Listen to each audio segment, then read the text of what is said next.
Hi guys, welcome to my YouTube channel, and in today's video we will be discussing about the optimizing the performance of applications, right? And because of the fact that most of our audience is kind of a Java based, so we'll be discussing about Spring Boot performance. How can we optimize and enhance the performance of Spring Boot application? Or you can, using this concept, you can enhance the performance of any application. If you are using Python, Flask, Fast API, if you are using Express.js, right?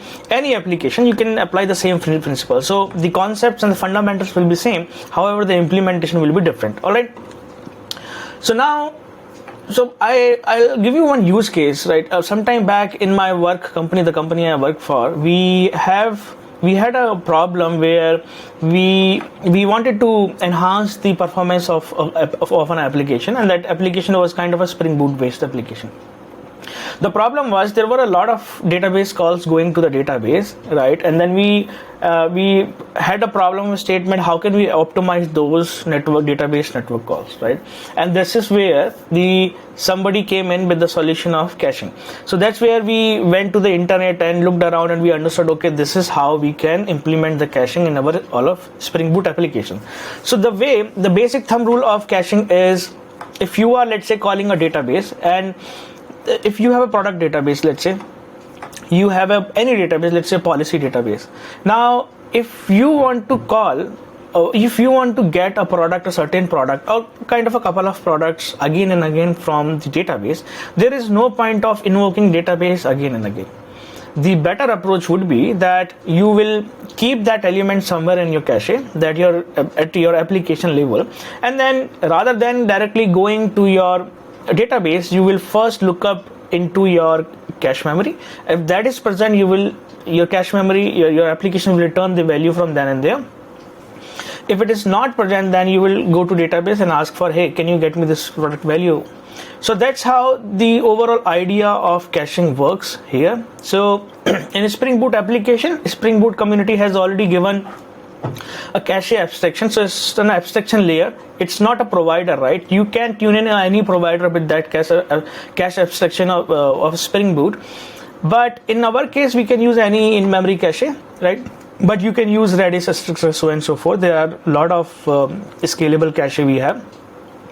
So now let's quickly begin with the implementation. Let's not discuss more, right? And then we will see that how can we cache a value for a JPA method, right? So I have already prepared one Spring Boot application. All right, so I have prepared this document as well. If you see that I've taken it from most of the items. I've taken it from the Spring Boot community official website. So you see they already have certain methods that you can make use of, which is @cacheable, which is @cache-evict, cache put, caching, cache config, right? And then because you want to cache, the way cache works is key and value pair, right? So in order to generate key, they already have given certain things in place that you can just directly make use of. And then they have the cache synchronization, means you can, in the multi-threaded environment, you can make use of synchronized cache. And then they also made it compatible with the things like completable feature or etc., all those fancy things related to the multi-threading, right? In Java, you have cache completable feature that came as part of your Java 8. And then you can configure cache manager. As I said, you can always configure cache manager for any specific cache, but the default one comes with the concurrent hash map, right? And then there are these annotation based methods that you can directly implement, right? So let's quickly begin with our implementation. So you see in this particular project, I already have the Spring Boot, right? And then if you go to the build.gradle, you will see I already have this starter for cache, and the JP, etc., all those basic things. And for database, I'm using H2 database. And then we have created one product repository. So we have one table, a product table, where we have ID, name, description, price, and type, right? So we will be creating some repository methods, the service class methods, in order to get certain values from the database, right? And then we have this product model. This is again the mapping for the product table that I just shown you. And then we have here the database connection, a very basic fundamental things for data JP and Spring Boot. All right. So now if I go here and start it,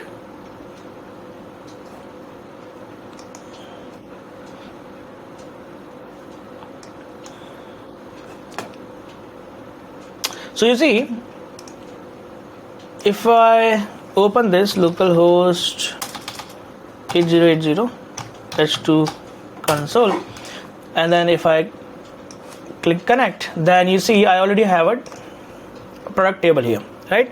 Although I don't have the data in it, but we can add the data later on. But I have this product table right here, which has price, ID, description, name, type, right?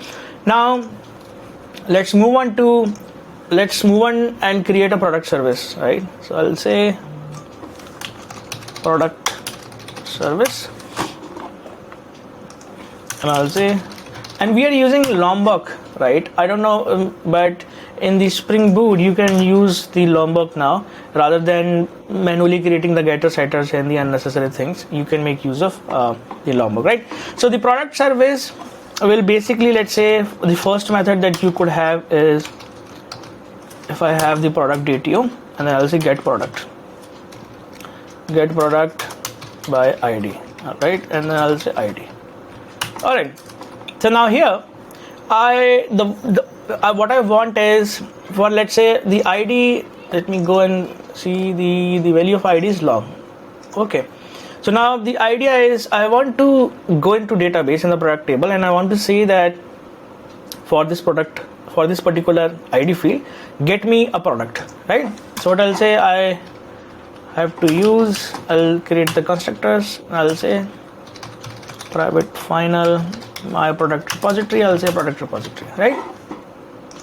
And then here I'll simply return my product. These are very basic things, right? So product repository by ID. All right, and then I'll say import class. All right. Okay. So I'll say find by ID. Okay. Now, okay, this will return optional. So I'll say .get. Okay. Now I want to simply convert this product to product DTO, because I don't want to return my product entity directly, right? Because that's my internal. So I'll say a product, and I'll say product, and then I will simply write product DTO and then new product DTO, right? And then DTO dot set product, it's set ID, product dot get ID, DTO dot set name, product dot get name, DTO dot description, and then all right, guys. So here I have completed the setting part of product DTO, and our service class method is kind of ready. Now what I'll do is I'll go to the package class and I'll create a controller, right? And then I'll simply create a product controller, right? And then I'll say all this REST controller, and then all right, guys. So I did not wanted to waste our time, right, in creating all these traditional methods. So I've taken a pause and created all these methods in the controller class. And if you see this API v1 ID, this is calling the product service, this method. All right. So now, but we have still not implemented any caching in it. In order to implement the caching, right, we first need to create a cache manager. So if you see, our caching has a lot of, if I go here, right, and then if I go to caching, and then if you go inside the starter cache, not here, or maybe what I'll do is let me first go to package, and then I'll create the config, and I'll say cache config.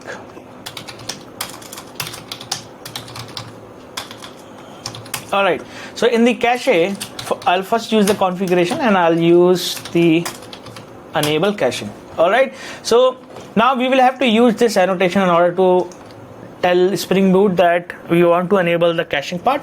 So if you go inside this package, right, you see in the package manager, there will be some different implementations, right? You see, there are different implementation that come up as part of this abstraction. One is caffeine cache manager, another one is composite, abstract cache manager, simple cache manager, Jcache manager, concurrent map cache manager, right? So by default, if you do not tune in any cache manager, specific cache manager as part of your cache config, so it will by default will pick up this concurrent map cache manager. However, as part of this video, we will be using caffeine cache manager, right? So now you can probably, whenever you get time, you can go and then look through the implementation of cache manager, how all operations, the definition of a different operation has been written. You see, this is get cache. By passing the name, you will get the data, right? And then as part of this cache map, you see it's maintaining a map. It's again also a kind of in-memory map where the string and cache, right? So cache is a separate class, and then it's a concurrent hash map. That means all the data is being maintained in memory. But if you want to persist your data, you can always use any distributed cache, let's say Redis, or you can use Memcache, or any different kind of, whatever the different kind of providers available for cache, you can always tune in, right? So by default, the initial capacity is 16. That means 16 entries can come up as part of your cache. And if you try to enter any 17th entry, so what will happen? So there will be an invalidation of data, right? Because we will have to replace something. So what it will do, maybe it will invalidate the data, which is LRU, LFU, based on any algorithm, based on the implementation, it will invalidate the data, right? So that was the basic implementation. If now let's go back and then create a cache manager. So what I'll do is I'll say your public cache manager. I'll say cache manager, right? And then I need a caffeine, the object of caffeine here, by the way, but so I'll define it later. Or let's actually define it now, right? So now what I'll do first, I'll create a bean of caffeine, right? I'll say caffeine config or something, and then I will say that, and it will be a bean, and then I'll say return caffeine dot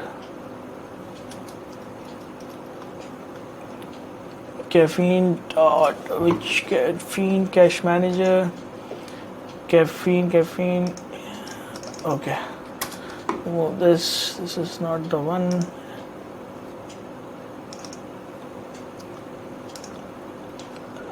This is not coming right, so go and check caffeine cache manager dependency, right? So if I go here right, so we have to use this dependency, right? So what I'll do is I'll go to my dependency and then I'll search this. Okay, this is the one, right? So I'll go here and then let's use any. I'll use simply this one. All right, so now what I'll do is I will go to my build.gradle and then I'll simply say, and then I will do a build with it. Or let me not pass the version. By default, whatever version it will try to get, it will fetch. Okay. So this is the dependency we have to add in order to get the implementation of caffeine, because that's just an abstraction layer which is present as part of this boot starter in cache. So now if I go here and I try to import this, I'll click here. All right. So now I'm getting the correct one. Now, right, I can create the caffeine. You see the different instance of caffeine. Now what I'll do is I'll say expire after right probably is, and then I'll say okay 60, that the caffeine implementation of this cache manager I'll have is the data will expire after some time, right? I'll say that I'm now defining the time, that I'll say time unit dot, I will say, let's say after 60 minutes that data can expire. All right, so this is the implementation you see, right? So now this is the implementation of GitHub we are using for Caffeine Cache Manager. Now this caffeine bean will be used as part of this method. Now I'll use Caffeine Cache Manager. Okay, Caffeine Cache Manager, and I'll say Cache Manager. Okay, now here I have to set the Caffeine Cache Manager. I have to set the caffeine, right? Implementation of caffeine. Now here I'll return Caffeine Cache Manager. All right, so now my application is ready with, it has the Caffeine Cache Manager now, right? Now I can directly go to my methods and start using my the annotations of caching @cacheable so and so. So first of all, what I'll do is, let me simply run this, right? So what I can do is, let me first put the annotation here, or let's just directly start the application and see if we are getting any data or not, right? So what I'll do, I'll say I'll insert few of the statement.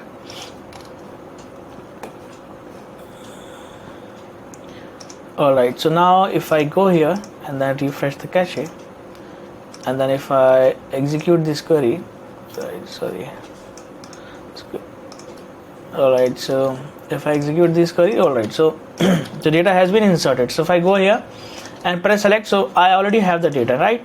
Now if I go to my, let's say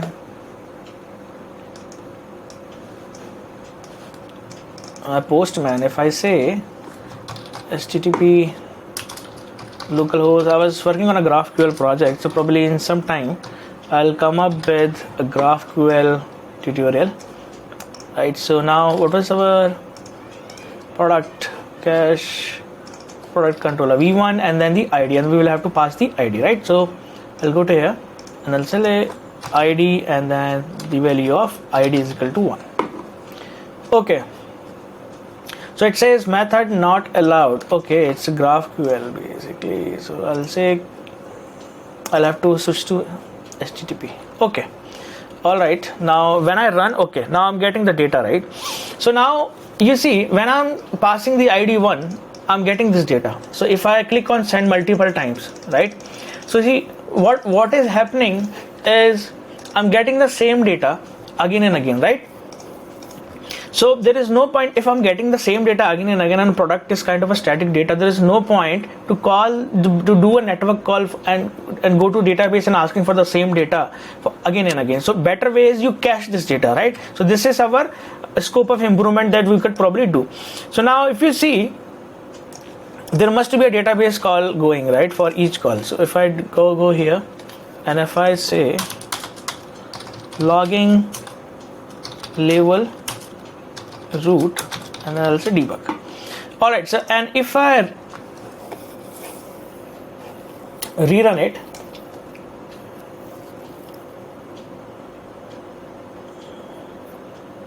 right? So now if I click here, so it will fail. It will fail with some exception because I'm directly using .cat, but that's okay.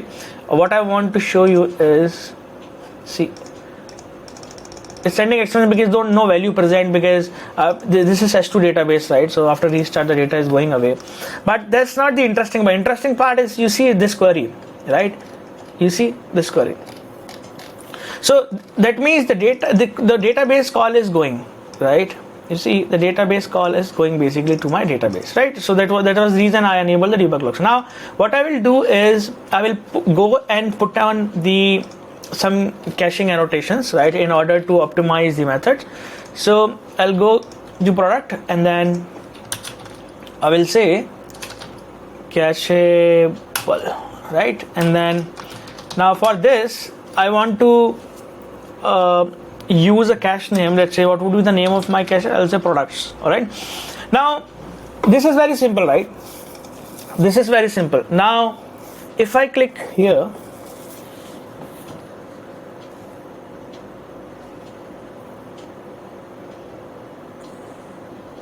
all right, so now if I go to my database, oh okay, all right, and then if I simply put in some queries, let's say this data, if I put in here, and then if I rewrite, right, so now I'll refresh this and I'll go to my Postman. I'll simply present here, right? All right, so now this time you see, the first time when I clicked, you see it sent a query to database saying asking for this particular data, right? But next time when you see, when this API came in, right, it mapped it to this particular method. Now this time it did not make that particular query, right? It simply taken that data. We don't know from where it has taken that data, but it has taken that data and directly sent it to the Postman client, right? But the first time you see it made that particular. Now if I go to my Postman collection, click on send button multiple times, even though I have enabled the debug log, you won't see any database query going in, right? But how can we verify that this particular data that I have used the @cacheable on, right, is being cached by Spring Boot application? We still do not have any proof, although in the logs we can see that call is not going directly to the database for the same product which is being requested, right? Now if I go here and then if I do a query for 2, right, so you see for 2 there has been a call made, right, this call made. Now if I go back and press the send button again, you see there is no call being made. Now if I go here and if I do say, let's say 4, if I click, I'm getting the data. If you go back, you see there is 4, yeah, there has been a database call made. So we can see that from the activity everything is working, right? But we still do not have a proof. So what I'll do is, let's actually go through iterate through the cacheable, the caffeine cache, right, and then try to get all the data, right? So what I'll do, I'll go to our product controller and I'll create one API. So let's say that API would be public void get all data, or get all cache data, all right, and then here I'll say that okay, get mapping, you get cache all, right? So now let's quickly write the implementation. So we want to use the caffeine cache, so I'll say caffeine cache, right? And then this caffeine cache I want to take it from the cache manager. So the cache manager I have, so what is the cache manager I have is, okay, all right, 1 second, I'll say private final and then the cache cache manager. Okay, this is the cache manager. All right, so I'll say from the cache manager, from this Spring Boot context, you get me the cache. And what is the name of cache? So if you see, the name of cache that I have been using is this product, right? This is the cache name I have given. So I'll go here, and then I will say, and the instance that will come out here, I'll have to convert it, right? Now what I'll do is, I'll say from my cache I have to get the native cache, right? And what the native cache will return, it will simply return this object and object key value. Okay, I'll go back here and then I will simply paste it here and I will say current cache. Okay, now let's iterate the map we have received from this native cache and then print all the values. So what I'll do is, I'll say current cache dot as map, and then I'll say the entry set, and then I'll say stream, right? And then for each item I'll simply entry dot, I'll say log dot info, and then I'll say cache entry key, and then I'll say correct entry dot key. Once again, entry dot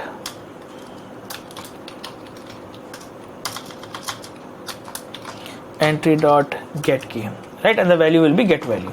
Okay, so now this is ready. So if I call this, right, in the logs I should be getting all the key and value pairings, right? So what I'll do is I'll run this again.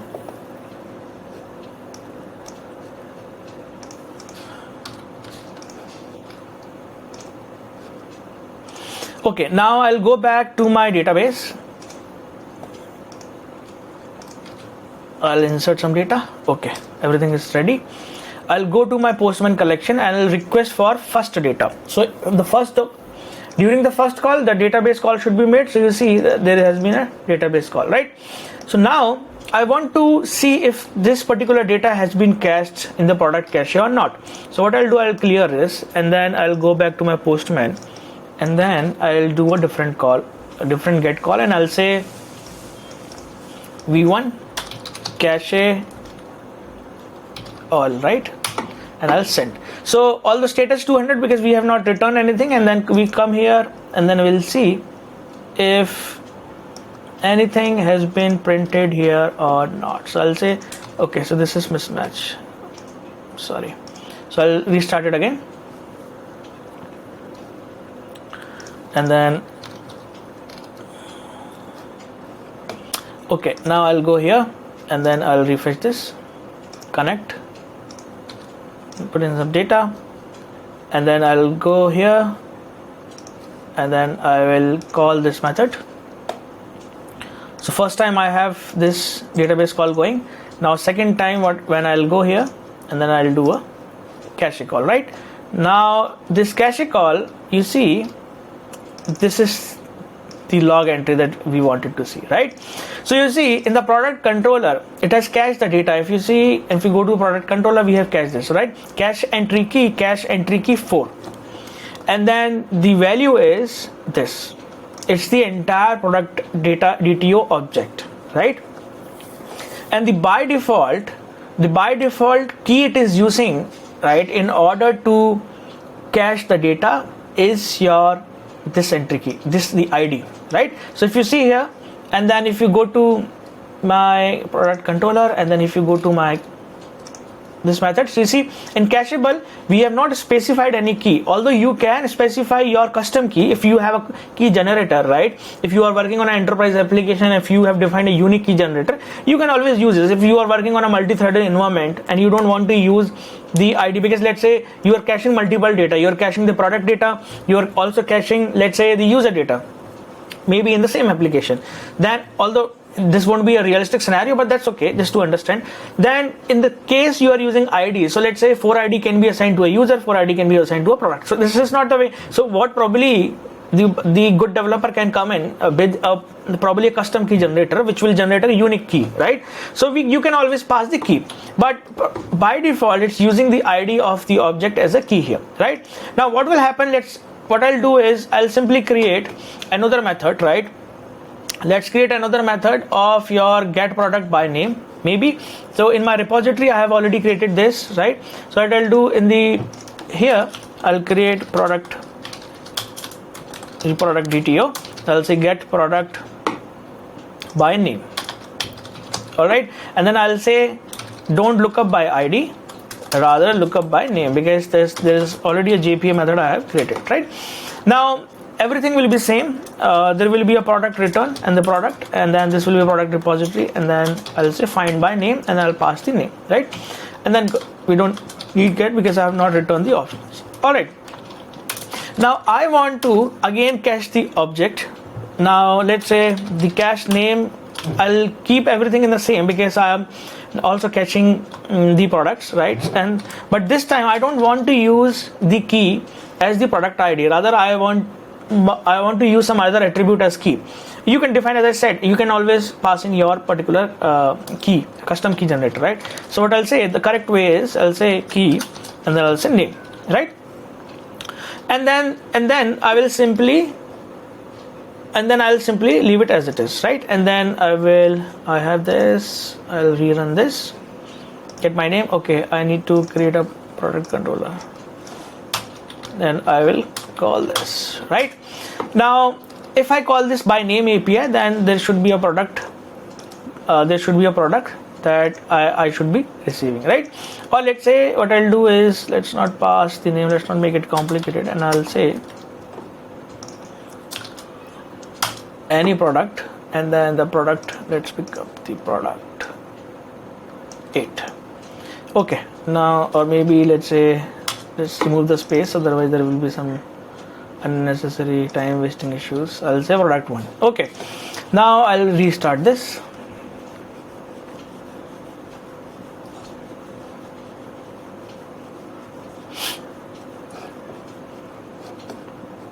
Okay, so this is ready. Now I will go back to my database. I'll connect, and then I will again go to database, and then I'll simply run these query, and then alright. So now I'll go here, and then I will call this API.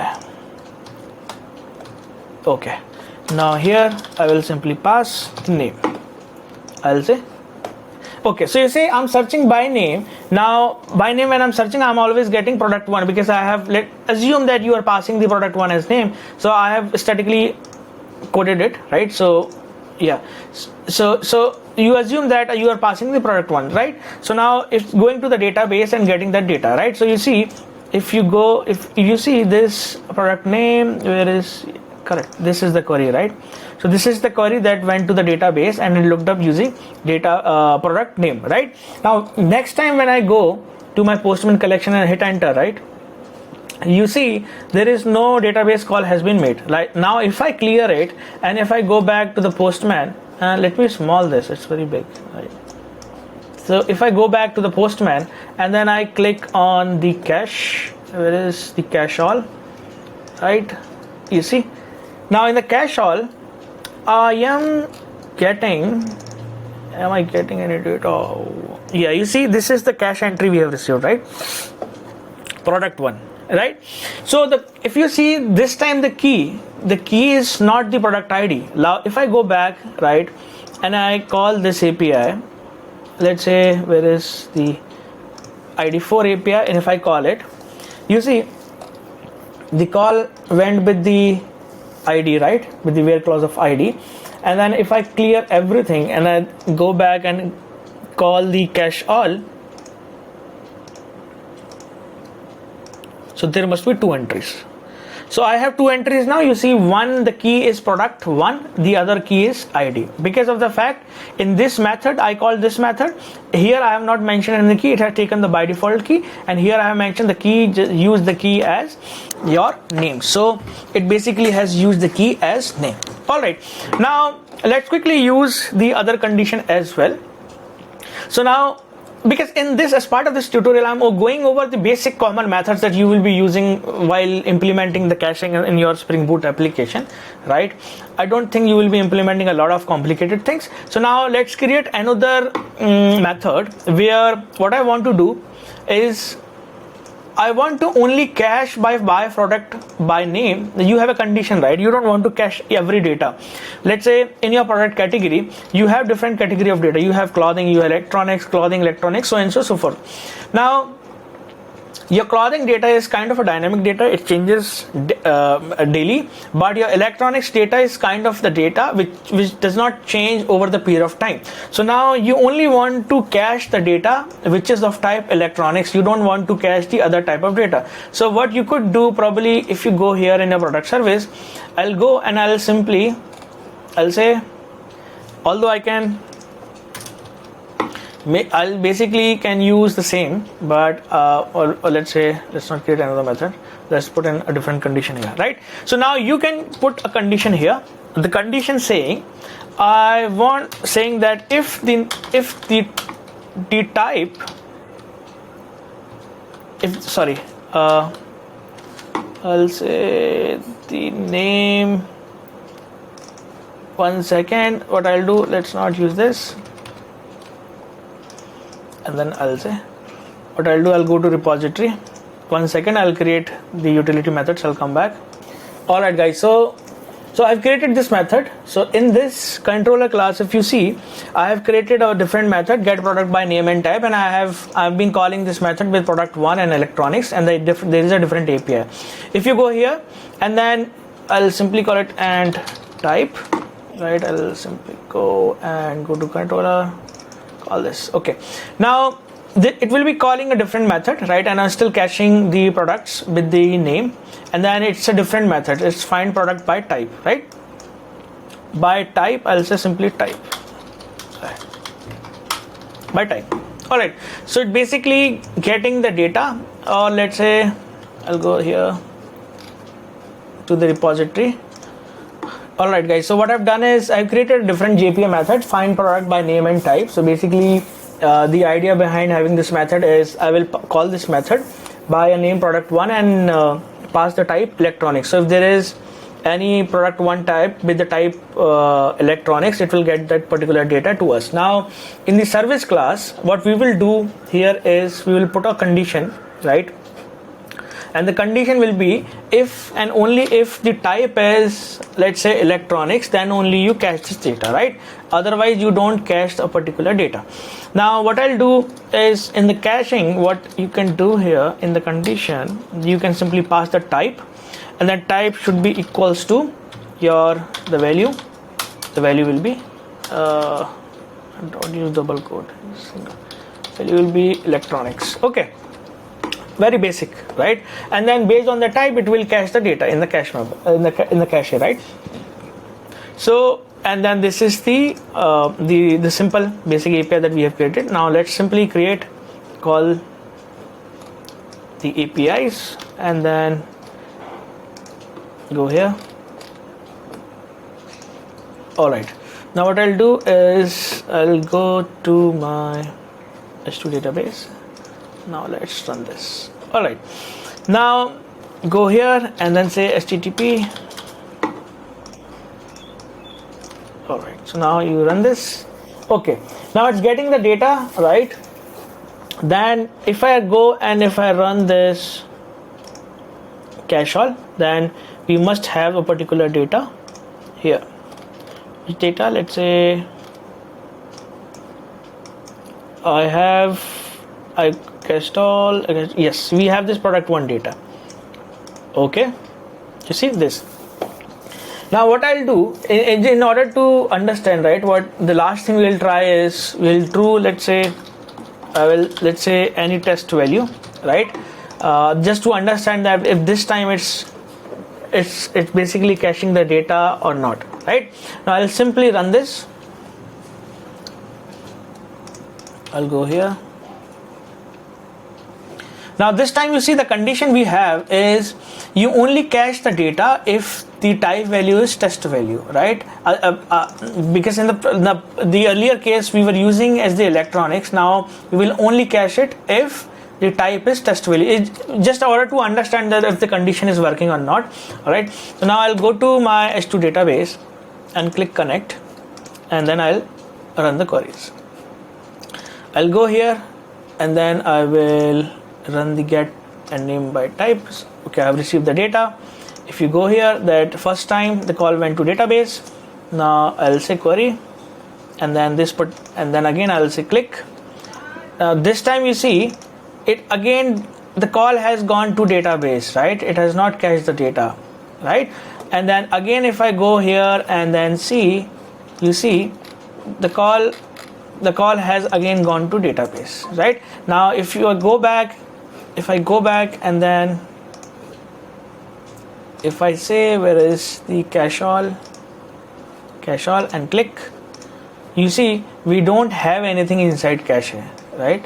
Now that because of the fact that we are only caching if the type is equal to test value. right? So these are the scenarios that you can play around with the caching, because these are the basic scenarios that you will be using while implementing the caching in your applications. Then, and you understood the thumb rule is, the thumb rule, it is the way it is working is, it first looks in the cache memory. If it's not present in the cache memory, if it's a cache miss, it goes to the database and try to get the data, right? And then if that particular data is present, right? So if that particular data is already present in the cache memory, that won't be a cache miss, it won't be cache hit, right? So it will get you the data directly from the cache memory. Now, how the data is being returned to your cache, the way it will work, the abstraction that Spring has written, the way it will work is, let's say where you do a cache miss, the same time it will go to the database and then write the value, come back with the value and write it to the cache memory and come back to the client, right? So that's the way this particular implementation works. So if you really want to optimize and write the performance, you want to enhance the performance of your applications, you can always go ahead, and the first thing that you will get is the caching. Second time, okay, I want to enhance the performance, the database level, you will do indexing. So all those things you can play around, right? You can brainstorm with the different of things that in order to enhance your performance. Idea is same. We have used Spring Boot. You can use your Python Flask. You can use you can use the same thing in the Express.js. So you could use with the different type of the frameworks you have available, or whatever you are comfortable with. All right. So in this video, that's it, guys. Probably we'll meet in the same video with some other topic. Thank you so much, guys.